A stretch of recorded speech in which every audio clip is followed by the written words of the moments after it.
Tom Fury, Tom's Generation X. This video is not the normal for my channel. Occasionally I've done the odd boxing video. Some have done really well, some haven't. It's because of the name of my channel in the past has sometimes caused crossover people. So either loads of people will see it or nobody will. Whatever, it doesn't matter. But I'm going to get out of my field and into a hobby, I guess. UFC. Jon Jones has just retired, and it was announced in 8 seconds by Dana White, the guy who has been saying for the last year that this fight would happen.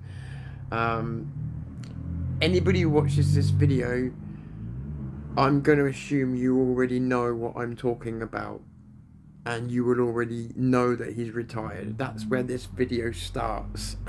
Okay, because otherwise, yeah, there's too much to catch up on. This assumes you watch the UFC and you know who Jon Jones is and you know all about this situation.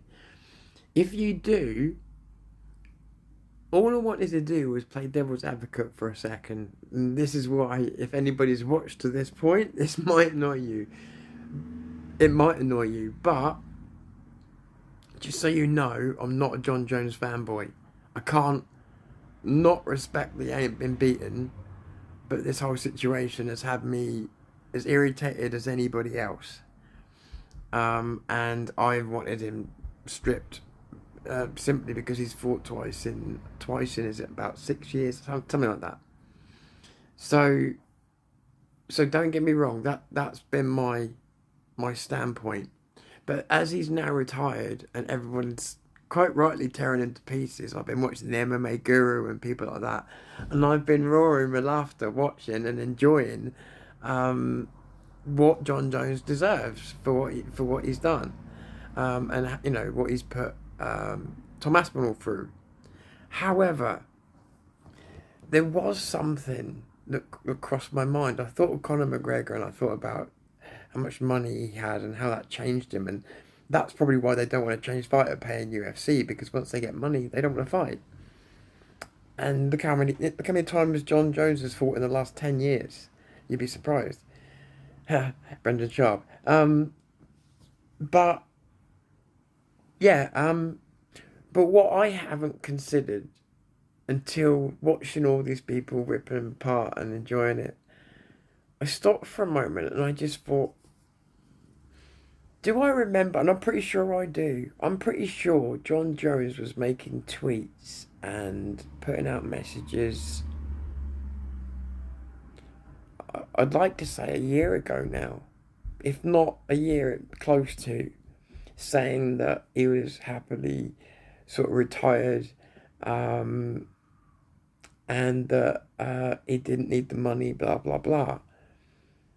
And I kind of believed him when he said it. Is there any chance that we're all blaming him? And I'm thinking of Daniel Cormier, who wanted to retire at 40. And there was one other fighter as well, who they kept fighting. And we know they tried it with Habib or whatever. Is there any chance that the reason Jon Jones has been holding on to this belt, and it's probably not, but is there any chance it's because of the pressure that UFC have been putting on him for this fight? They've been offering him a lot of money. Maybe he's felt like he had to take, and devil's advocate, maybe he's felt like he's had to take it because it's a lot of money, but at the same time, he doesn't really need it. And he knows it's I'm not going to repeat all the lines I've heard everybody else say, so I'm just going to say, is there any chance that while we're all hating on him, and his excuses and stuff, he is an annoying person, but is there any possibility that he has been pressured and pressured and pressured to fight when he made it clear a year ago that he was done? And let's be honest, he hasn't been the same fighter in years, and he hasn't fought very many times in years.